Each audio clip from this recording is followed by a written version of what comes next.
Amen. So let us read Daniel chapter 1, verse number 8, verse number 17, 18, 19, 20, and 21. Okay? Sabay-sabay natin basahin verse 8 at tapos talon sa verse number 17. Ready? Read. But Daniel purposed in his heart that he would not defile himself with a portion of the king's meat, nor with the wine which he drank. Therefore he requested of the prince of the eunuchs that he might not defile himself. Verse 17. As for these 4 children, God gave them knowledge and skill in all learning and wisdom. And Daniel had understanding in all visions and dreams. Now at the end of the days that the king had said he should bring them in, then the prince of the eunuchs brought them in before Nebuchadnezzar. And the king communed with them, and among them was all found none like Daniel, Hananiah, Mishael, and Azariah. Therefore stood they before the king, and in all matters of wisdom and understanding that the king inquired of them, he found them 10 times better than all the magicians and astrologers that were in all his realm. And Daniel continued even unto the first year of King Cyrus. Let us pray. Our loving Heavenly Father, muli po kami nagpapasalamat sa gabing ito na pinagkaloob niyo sa amin, Panginoon. Salamat po, Lord, sa mga nakaraang gabi na kami ay tinipon niyo sa inyong bahay-sambahan upang kami po ay sama-samang dumulog sa trono ng biyaya mo. Kaya ngayon, Lord, panghuling gabi namin, bless niyo po ang gabing ito. Ang mensahe muli, magbigay ng pagpapala sa bawat isa sa amin, higit sa lahat may sa buhay po. Banal na Espiritu, kayo po ang siyang manguna sa amin.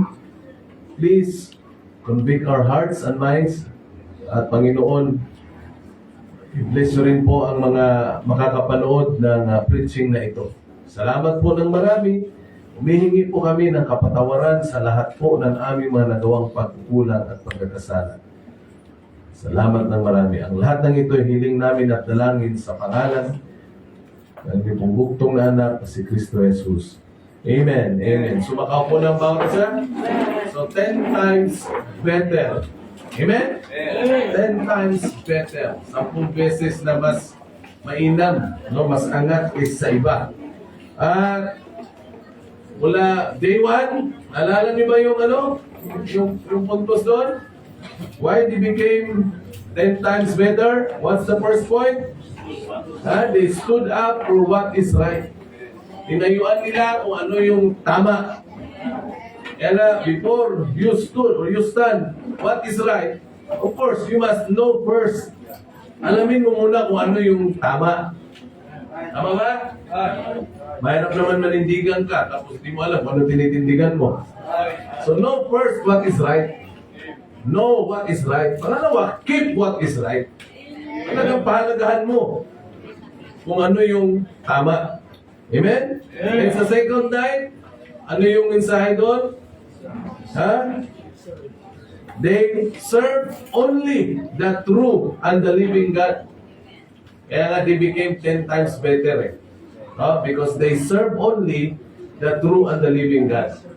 Alam mo naman natin na the true and the living God in the Bible is an invisible God. He cannot be seen. Amen?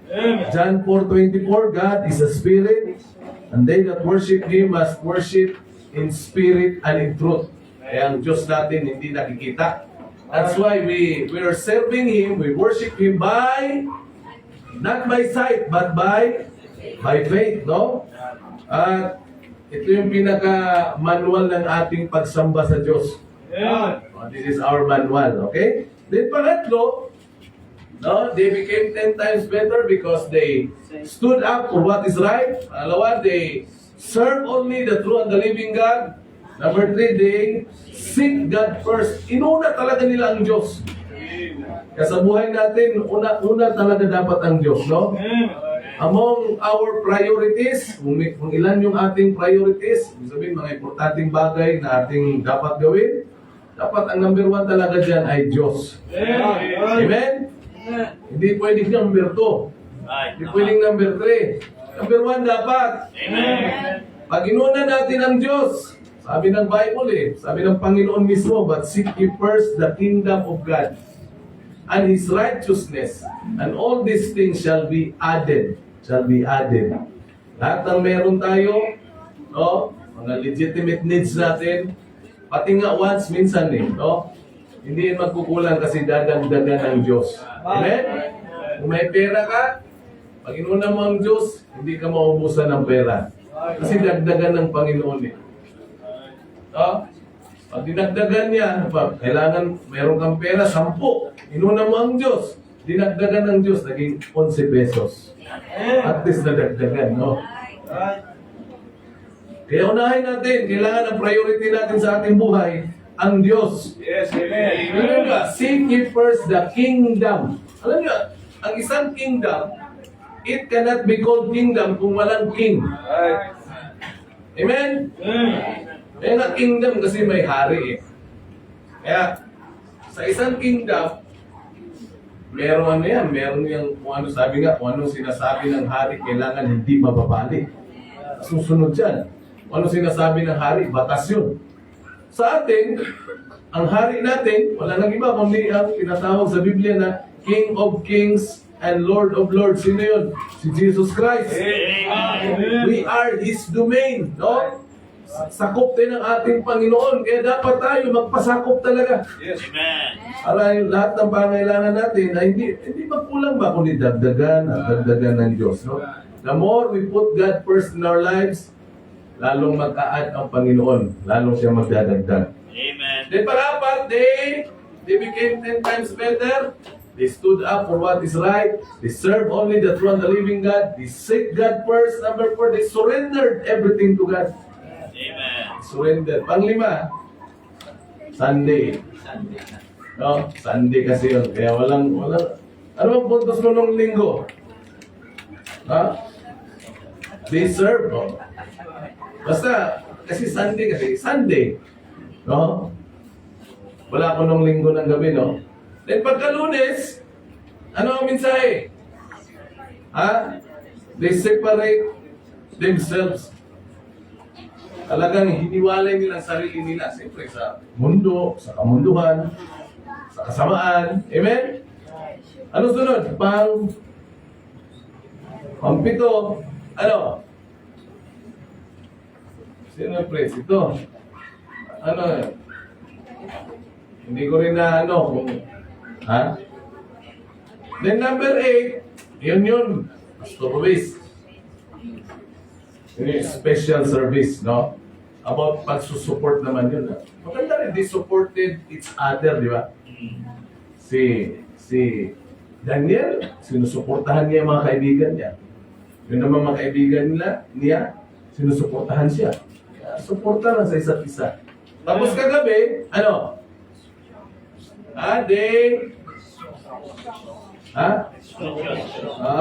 They became 10 times better because of their strong connection. Amen.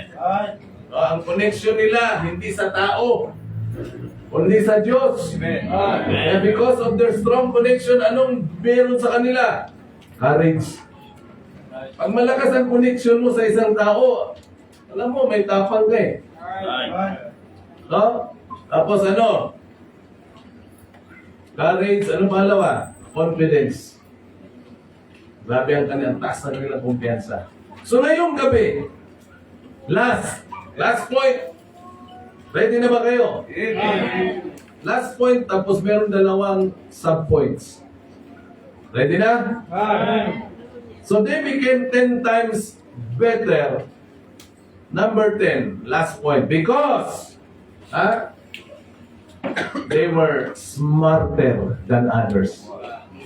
Alam niyo ba bakit sila tinawag na mas 10 times better kaysa iba? Kasi mas matalino sila kaysa sa iba. They were smarter than others. Bakit sila matalino? Kasi ang Diyos nagbigay sa kanila ng talino. Look at this verse. Tingnan niyo So verse number 17. And as for these 4 children, sino yun? Si Daniel na tinawag na Belteshazzar. Tapos sino? si Hananiah na tinawag na Shadrach, si Mishael na tinawag na Meshach, at saka si Azariah na tinawag na Abednego. Anong sabi dito sa verse 17? As for these 4 children, look at this verse. God gave them. Ano binigay sa kanila? Knowledge. Amen? Kaalaman and skill in all learning and wisdom. They were 10 times better because they were smarter. Mas matalino pa sila kaysa sa iba. Alam nyo, ang totoong matalino, ang totoong matalino, yung talino na galing sa Diyos. Amen. That's right. Maraming tao na matatalino, pero ang problema, hindi ginagamit sa tama. Ang taong matalino, yun siyang, meron siyang kaalaman, tapos gagamitin niya ng tama. Di ba? Ang tawag doon, wisdom. Kung gagamitin mo, yung alam mo. Okay? Pero depende kasi yan sa understanding mo eh. Kaya kailangan yung knowledge, yung kaalaman, dapat maunawaan mo talaga. O bakit ko sinabi na maraming tao matalino, pero hindi ginagamit sa tama? Ang problema kasi, hindi yung galing sa Diyos. Kaya pag meron kang kaalaman, panalangin mo talaga sa Panginoon, Lord, tulungan niyo po ako. Paano ko gamitin ng tama itong kaalaman ko? Maliwanag yan sa Bible. Babasahin ko isang verse mamaya. Ulitin ko They became 10 times better because they were smarter than others. Mas matalino sila kaysa sa iba. Ang tao ngayon, pag sinabing matalino kasi ang daming ang daming diploma, ang daming tawag siya, medalya, di ba? May mga with honors, highest honors. Sa secular ba? Pero pagdating sa salita ng Diyos, walang alam. That is useless. Kahit na gaano mo katalino sa secular, kung wala kang alam sa salita ng Diyos, sa mata ng Diyos, you're nothing. Tama po ba? Gagamitin lang yan sa hindi tama. Okay, bakit sila matalino? Ito, first point. They were smarter because they departed evil or departed from evil. Lumayo sila sa kasamaan. Tingnan nyo sa Job 28:28. Look at your Bible. Tingnan nyo tingnan sa Job Anong sabi? The fear of the Lord, that is wisdom. Amen. And to depart from evil is what? Understanding. Yung pala yun. Kaya sila matalino. Bakit? They departed from evil. Lumayo sila sa kasamaan. Kaya pag sinabi mong matalino ka, pero hindi ka naman lumalayo sa kasamaan, bobo ka. Right? Basahin natin.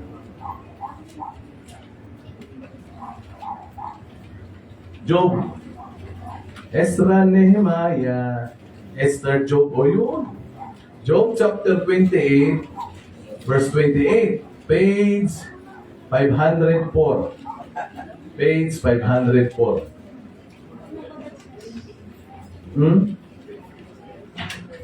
Yan, napaka-importante ng nung sinabing matalino ka. Makinig kayo Kayong mga nag-aakalang matalino Ang totoong matalino, yung nakakaunawa kung ano yung tama at mali. Amen.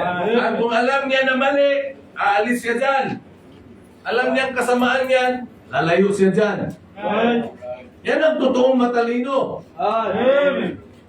Tama po? Di ba ang taong matalino yung nakakaintindi? Tama hindi? Yes, ang liwanag dyan, And, basahin niyo. Sige, basa. Ready? Basa. Fear of the Lord, that is wisdom. Yun. Depart from evil. Yan, The fear of the Lord, that is wisdom. Yung pagkatakot natin mismo sa Panginoon, yan ay karunungan na mismo Amen. And to depart from evil is what? Understanding. And they became 10 times better because they were smarter than others. Mas matalino sila, mas mautak. Bakit? Kasi they departed from evil. Alam ni tawag dyan, Daniel, na yung iniinom ng hari, masama. Alam din niya na yung kinakain ng hari, masama. Kaya talagang naunawaan niya eh, di ba? Kaya nakipag-ano siya eh. Dahil sa kanyang tiwala na sa Diyos, nagkaroon siya ng confidence, nakiusap siya kay Melsa. Sabi ka, sir, pwedeng ano? Kasi in-appoint na nga, di ba, lahat ng mga kabataan, yung people, in-appoint na ano, na for 3 years, kailangan lahat ng mga yan, matrain, tapos ano, kakainin, kinakain ng hari, iniinom, yun din ang kanilang iinumin at kakainin. For 3 years yun. Pero anong sabi ni Daniel? Sabi niya, talagang nakipag-usap siya, sir, baka naman pwedeng kami, gulay, tubig lang, kahit 10 araw lang. Then after 10 days, tingnan mo kung ano itsura namin kasi mga pinapainom mo ng alak at mga karne. Pakain. Sabi ni Milsat, baka madali ako dyan, delikado. Pag nalaman na hindi ko kayo pinapakain, ako naman ang madadali, mapapatay naman ako. Pero sabi ni Daniel, sige na, just prove us 10 days. 10 araw lang. So yun nga, gulay, tubig, gulay. Ano nangyari? After 10 days, sabi ng Bible sa Daniel chapter 1, they were fairer and fatter in the flesh. Kaya after 3 years nga, nung pinatayo na yung mga young people kasama si Dan at si Shadrach, Meshach, and Abednego ba? Pambira. Mas 10 times better na angat sila. Ang gaganda ng mga itsura, ang mga katawan, siguro ang mga tiyan nun, mayroong 8 abs, no? Pero yung mga nakakarne, puro karne, mahinasal, Isipin mo mga tiyan, no? Gabitay ang tiyan ba? Kaya imbis na patayo eh. Yung iba, ang nakatayo lang yung matitikas eh. Yung iba, nakaupo eh. Kasi kakakain ako.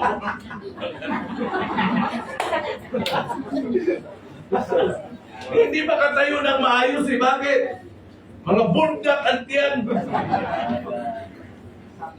Sabi ng hari, bigyan ng mga barong, pasuotin, di na masuot yung barong eh. Bakit? Nagsibundakan eh. Meron sila, Shadrach, Meshach, and Abednego. Siguro ang kanilang small. Yung barong, no? Pero yung iba, pambira, binigyan na ng, anong barong niya? XL, pa. Kasya dito, pagdating dito, putok. Bakit? Puro kasi karne. Sabay, no? Paano? Magiging kukuning gwardya ni Nebuchadnezzar, puro Kaya nga, ang ginawang leader si Shadrach, Meshach, and Abednego Diba, na-promote sila? Bakit? Ang gaganda na postura Buti na lang, merong leader na tumayo. Alam kasi niya na hindi tama ito. Kaya, sir, 10 days lang. 10 days lang. Yung 10 days after 3 years pa, ang gaganda ng kanilang itsura. They were smarter than others. Mahalaga yung talino natin galing sa Diyos. Paano masabing matalino ka? If you depart from evil. Pag alam mo masama, lumayo ka. Amen. The fear of the Lord, sabi ng Panginoon kay Job, that is wisdom. Amen. And to depart from evil is understanding. Ang bihira talata na yun. Amen. Amen? Amen. So they were smarter than others. Sabihin nga, matalino, pero ang ginagawa, hindi tama. Hindi matalino yun. Ha? Amen? So yan po yung first point, first sub-point sa pang-sampung puntos, no? They became 10 times better because they were smarter than others. Mga kapatid, kaya sabi ko sa mga anak ko, anak, okay lang yan kung sa pag-aaral nyo, hindi kayo yung valedictorians. Ang problema sa akin yan. Mahalaga, maglilingkod kayo sa Panginoon. Anin mo naman, halimbawa anak mo, valedictorian, hindi man naglilingkod sa Panginoon. Silbi. Di ba? I don't care kahit na ikaw yung number 1 sa school mo, pero unprofitable ka naman sa gawain ng Diyos. That's nothing. Ha? Di ba? Only one life, so soon it will pass. Only what's done for Christ will last. Ano man yung ginawa natin para sa pangalan ng ating Panginoon, yun lang yung maglalast eh. Yung ginagawa mo para sa school mo, no? Not in the name of the Lord, that's nothing. Importante na tayo ay nagpapagamit sa Diyos. By the way, ang buhay natin hawak ng Diyos. Amen? Kaya nga sinabi ni Solomon, Proverbs 27, boast not thyself of tomorrow, for thou knowest not what the day may bring forth. Kung natin ipagyabang ang bukas, sipin mo, paano ko pinagyayabang sarili ko sa kinabukasan? Pag nagpaplano ka na, hindi man lang kasama ang Diyos. Puro ka plano, pag secular lang. Bukas, may gagawin. Wala man lang Diyos. Alam mo sabi ng Biblia, pagyayabang yan. Anytime pwedeng kunin ng Diyos yung buhay natin. Okay? They were smarter than others. Why? Because they departed from evil. Job 28:28. Kaya pag mali. Paano mo malaman nga ang mali? No? Siyempre, malalaman mo ang mali kung alam mo kung ano yung tama. Yan yung tuturo ng tama. Ito yung tama. Amen. If you don't know this book, lira. Hindi mo talaga alam kung ano yung tama. Papasok ka doon sa Judges 17 verse 6 na ang tingin ng tao sa mga araw na yun na walang hari, walang hukom, kung ano yung nakikita ng tao na tama sa kanyang paningin, kanya itong ginagawa. Hindi lahat ng ginagawa natin ay tama. Amen! Pero itong pananalangin ba tama? Tama ito. Okay, number 2, last. Ang aga naman, wala pang alas 10. Oh. After dito, mag-practice tayo ng choir, ha? Tapos may pagkain, Okay? So they became 10 times better because they were smarter than others. Mas matalino sila. Amen? Bakit sila matalino? They departed from evil. Pangalawa, last na to. They despised errors. Binaliwala nila yung mga mali. Ibig sabihin yan, pag alam nilang mali, ganyan yan, huwag natin gawin. Ang dami, di ba? Anong nangyari doon? Pinapainom sila ng alak at pinapakain ng karne. They despise it. Binaliwala nila. Tama? Sa Daniel chapter 3, pinapalood sila doon sa malaking estatwa na pinagawa ni Nebuchadnezzar. They despise it. Binaliwala nila. Bakit? Alam nila, mali. Ano yung matatalino? Pag alam mong mali, ganun kagad. Pag tama, approve. Dalawa pa. Pag mali, they despise errors. Kaya na smart sila eh. Okay? Pag mali, mali. Pag mali yung kapatiran natin, don't rejoice with them.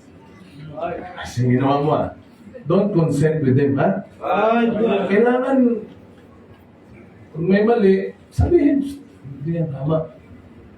Bumubugay yung bibig mo, Yung katabi mo, habang nagpipreach yung pastor, pikit-pikit. Sikuhin mo. Di ba?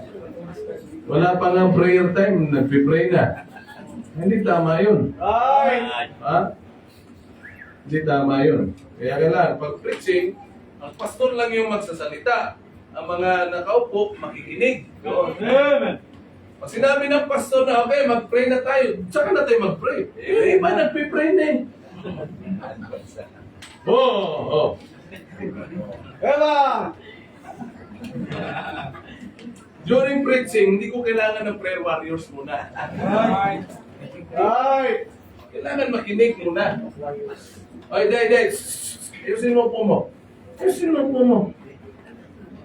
O, di ba? Kaya kailangan, pag mali, pag tama, o pag hindi yung mali, okay yan, ayos yan. No? Amen ba? Amen. Kaya nga, they departed from evil and they despised errors. Wala nila. Pag mali yan. No? Kaya tingnan nyo, nung ginanyan nila yung mali, yung hindi sila tumayo, hindi sila lumuhod sa mga sa statua ng hari. Sila naman ang ginanyan ng Diyos eh. Tama ba? God protected them. Tapos ang malupit pa, di lamang prinoteksyonan sila, God promoted them. Alam mo kapag hindi ka makiayon sa mali, pag gaganyan mong mali, proteksyonan ka ng Diyos at ipopromote ka pa. Tingnan nyo, Daniel chapter 3. Then, verse 30, yung last verse. Kaya hindi mo kailangan makiayon sa mali. Just do what is right. Gawin mo lang kung ano yung tama. The Lord will protect you and will promote you someday. Tingnan nyo, nung hindi sila sumang-ayon doon sa batas ng hari, na kapag narinig ninyo lahat ng mga musical instruments, lahat kayo luluhod. Yung narinig na nila, nasiluhuran yung mga takot. Pero yung tatlo, hindi nakaluhod. Tama ba? Chapter 3 tayo ha. At nagalit kasi Nebuchadnezzar sa kanila at sila ay itinapon sa pugon, ininit ng 7 beses. At ang ginamit pa, sabi pa ng Biblia, inutusan ni Nebuchadnezzar yung mga malalakas, mighty soldiers. Talian nyo, itapon nyo, tinalian. Natalian naman. Tinapon. Paglapit doon sa pugon, yung mga nagtapon, yun ang namatay. Pagkatapon, pak! Ang nasunog, yung tali lang. Naglalakad yung tatlo. Mihingi pa ng jacket. Lalakad. Sabi ni Nebuchadnezzar, ika dito, di ba tatlo yung tinapon natin doon? Yes sir, okay. Yes sir. Hindi, 4 na sila eh. Yung mga 4 eh, gaya ng anak ng Diyos. God protected them. At ito ang pinakamaganda. God promoted them. Tingnan niyo sa chapter 3 verse 30. Then the king, promoted Shadrach, Meshach, and Abednego in the province of Babylon. They were promoted by King Nebuchadnezzar. Saka malupit pa, si King Nebuchadnezzar na-convert. Na-convert siya from errors mula sa kamalian, napunta sa katotohanan. Kaya sabi dito sa verse number 28, no? Dito muna tayo sa 26. Then Nebuchadnezzar came near to the mouth of the burning fiery furnace and spake and said, Shadrach, Meshach, and Abednego, ye servants of the Most High God. Ang bihira, no? Come forth and come hither. Then Shadrach, Meshach, and Abednego came forth of the midst of the fire, and the princes, governors, and captains, and the king's counselors, being gathered together, saw these men. Yung mga nakakita kung paano sila itinapon doon, na nakatali, yun, nakita nila uli na sila ay lumabas sa pugon, unharmed, amen? Unburned, hindi nasunog. So these men, upon whose bodies the fire had no power, nor was an hair of their head sink. Ibig sabihin, ito Shadrach, Meshach, and Abednego, hindi kalbo. Ha? Kasi ang buhok nila, hindi nasunog eh. Tama. No? Sana tayo? Sa kalbo ba? Neither were their coats changed. Yung kanilang suot na coats, hindi nasunog. Nor the smell of fire had passed on them. Hindi man lang amoy sunog eh. Grabe no? God protected them. Right. Isipin mo yung Diyos ni Shadrach, Meshach, and Abednego. Diyos natin. Pera. No? So ano ibig sabihin? Ano man kinakatakutan natin? Di ba? Wala. If God be for us, who can be against us? Amen. Sabi ni Paul, sabi ni David, in God have I put my trust, I will not fear what man can do unto me. Psalm 56, verse 3. Sana tayo? Ito, 28. Then Nebuchadnezzar spake and said, sabi niyo, Blessed be the God of Shadrach, Meshach, and Abednego, who hath sent his angel and delivered his servants that trusted in him. Kaya tiwala lang talaga sa Diyos.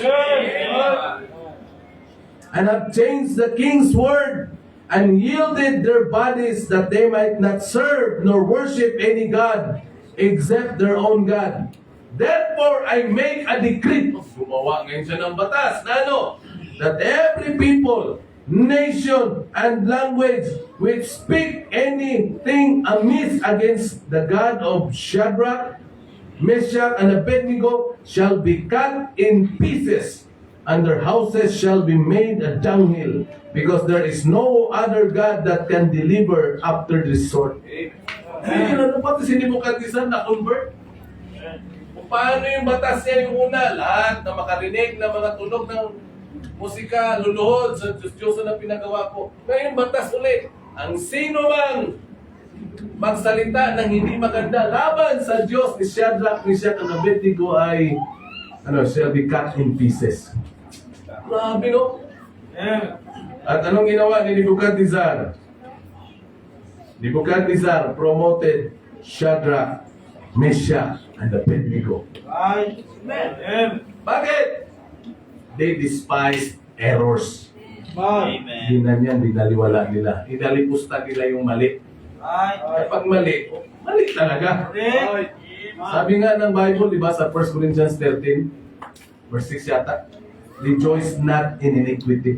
Pag mali, huwag kang masaya. Amen?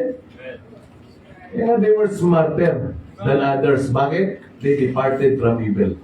Ang totoong matalino, lumalayo sa masama. Ang totoong matalino, no, dinidespise or dinidisapprove ang mali. Don't make an approval when it is an error. You disapprove it, you despise it. Amen? And that's the reason why they became 10 times better. All of God's people will say, Amen. Amen. Kaya tayo hindi natin kailangan ng diploma from the secular education para masabi or anumang mga awards yan para masabi you are a smart person. Hindi natin kailangan yan. Ang daming dyan, ang tatalino. Pero saan ginamit? Sa kasamaan. Tingnan niyo yung mga sa mga kurakot ngayon. Blood control. Ang tatalino niyan sa secular. Saan nila ginamit? Sa kasamaan. So anong tawag sa Bible? Bubbles. Tama? Ang totoong matalino, lumalayo sa kasamaan. Dinidisapprove, dinidespise ang mali. Pag may nagpaplano na hindi tama, mali, you disapprove it. Hindi tama yan. I remember, sa project dati, merong army. Yung ko Brad, kung narinig ko Brad dati, army. Yung Arias Resign Movement, may nang ganon. Pinaparesign nila si Pastor. Meron agad. Tama yan. Ganyan agad. Yung iba, gumayon. Ayun ang mga nawala. Di ba? Iba na, una pang namatay. Pag mali, disapprove it. Despise it. Amen? Tama bang manalangin?